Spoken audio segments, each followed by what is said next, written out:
Welcome to the Tech Egg. Don't get scrambled. Enjoy the video. You start by preparing the phone, enable multi-window if it's in settings, then open the first app you need. Once the app is active, swipe up to recent apps or use the app switch gesture because you need both apps ready. Make sure the second app is installed and not restricted by permissions. Now tap the split screen icon on the app card or long press the app icon and choose split screen. This immediately pins the first app to one half, so once you pick the second app, the phone places both apps side by side or stacked. You can drag the divider between windows to change each app's size.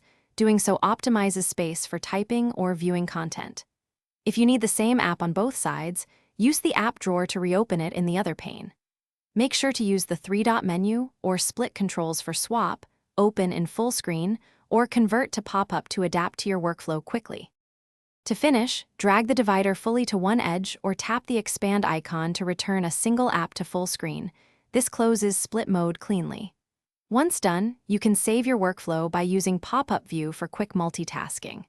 If split screen doesn't engage, make sure both apps support multi-window, then reboot, clear recent apps, or update system packages.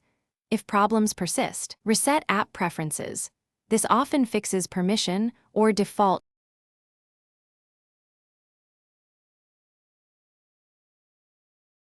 Thanks for watching. Consider subscribing if I helped unscramble your problems.